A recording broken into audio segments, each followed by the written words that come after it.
Hello, I'm Paul Gilbert, and welcome to Strategic Leadership.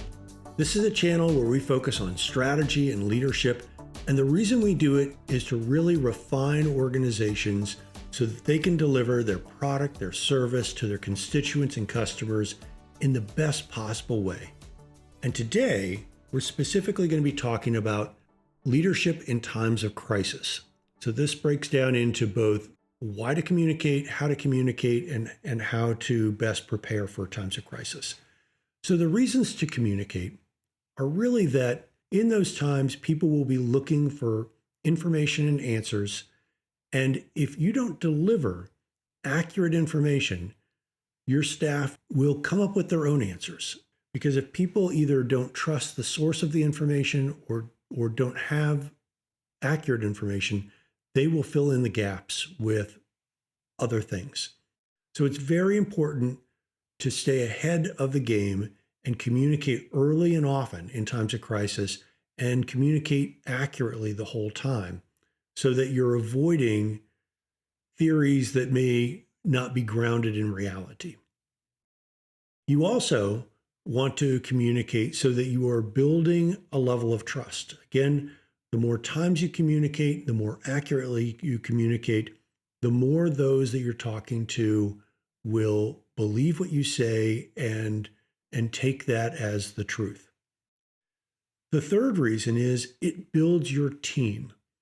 When there is a crisis of any kind, the team either comes together or it goes apart. And if you are in a leadership position and you can be bringing everyone together, conveying the information, giving direction, and having them work as a team, it will keep people focused and keep them moving in a productive direction.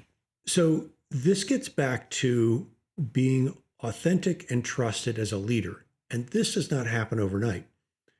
Really, you need to be working on this all the time so that when those times come up that you're needed as a crisis communicator, you are trusted.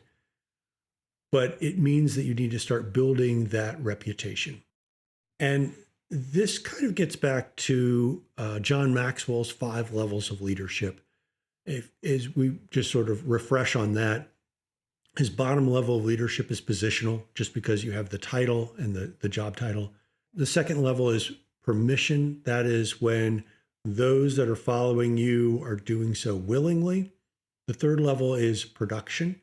You show your team that you can produce and deliver for the organization. The third is people development. That's where you're being a mentor and helping others achieve their goals. And the fourth, the pinnacle, is where people are following you not because of what you do, but because of the values you represent. So let's break that down in terms of trust and communication.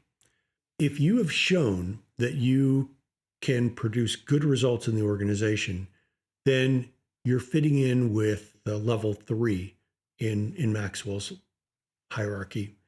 If you have mentored others and shown empathy for others, then you're at level 4. And if people are following you because of the values that you represent, then you're at a level 5.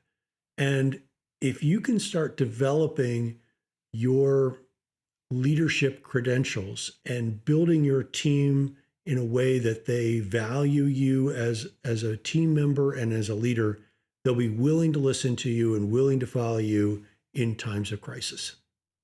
People are pretty hardwired to identify threats and react. We have the fight or flight mode when we are confronted with something unpleasant. And in either fight or flight, people aren't listening anymore. One of the important things to remember as a person in a position of authority is that those around you will assume that you have information, access to information that they don't have, and they will read into whatever you say. It means that it's very important to not be any more negative than you absolutely need to be to communicate that information, because people will read that information 10 times worse than you're delivering it. Just think for a moment if you were to say the following things and how your staff might react. You say, I'd like to to talk with you about a performance issue. Well, gosh, you could be telling them that they did a great job. But just saying we want to talk about a performance issue, many people will assume that it's a performance deficiency and that they are going to be reprimanded, and they will start viewing it 10 times worse than it is. So it's very important to understand that what you say and what is heard are not necessarily the same thing, and to be very cautious of that as a person in a position of authority so that you're delivering information in a calm, cool, accurate manner. And you need the self-discipline not to add any fuel to the fire of people being nervous and upset. So instead of saying a statement that others could read as negative, control yourself and don't say anything unless you have thought it through and communicate it in the right sort of way. So let's talk about how you're going to communicate in a time of honest to goodness crisis. First and foremost, you are going to be honest, completely honest, because that is what will build credibility for the next situation and the next situation. That doesn't mean that you amplify it. It just means that what you say has to be factually correct to the best of your knowledge. You want to be very direct about it. Again, you don't want to talk in very broad terms, but be very specific about what the threat and the issue and the crisis is, and be honest about it. You want to be emotionally calm and low key. Even if the information is very difficult, actually, the more difficult it is, the calmer you want to be in the delivery of it. People take in much more of the visual and the sound and intonation of the way you speak than they do the actual words. So the words can be accurate. If the delivery is calm, people will listen to it much better and absorb it much better. And then finally, you want to be empathetic and understand that for many, they might be hearing this information for the first time or hearing it for one of the first times in a more complete manner, and that it might be difficult for them. So you may have had a little time to process it before you deliver your message. They may be hearing it for the first time. So be empathetic to their situation, listening to you. You want to keep your communications short and to the point. And the reason you do that is that same dynamic of how people are able to hear a negative message, a crisis message, and their faculties to listen to it and absorb information will be much more limited. So keeping it very simple, to the point, keep any kind of information in terms of numbers simple, graphically displayed, and keep the messages short and simple is really a good way, because what you're trying to do is not communicate volumes, but communicate in chunks of honest information that are of a size and nature that people can absorb well, and then come back and deliver another piece of information at another time. It really is working with our human nature and being able to communicate in times where everyone around you's emotional levels may be higher and they may be more in a fight or flight mode. So let's move from communication to what you can do to plan for future crises. Plan in a way that your organization is more resilient to change. And let me tell you about a study that was done. There was a study of 9 urban hospitals where they compared different ways that hospital staff were trained. The typical training routine is within the silo. So people doing like jobs work together. That's a very natural way to work with others and train. But if you are able to train in a cross-functional way, where people doing different roles are working together and understanding the roles that others are playing, that is much, much more effective for when you have attrition in the organization. Attrition is when people are no longer there.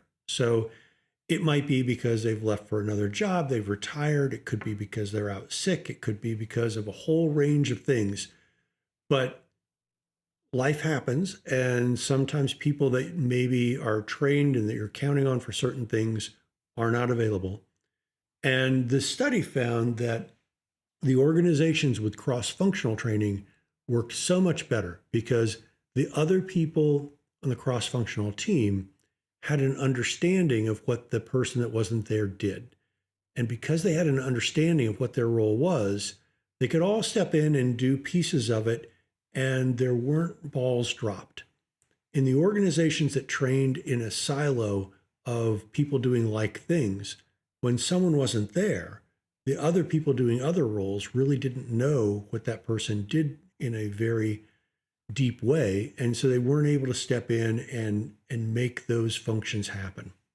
So that really gets back to how you run your organization when it's not in a time of crisis.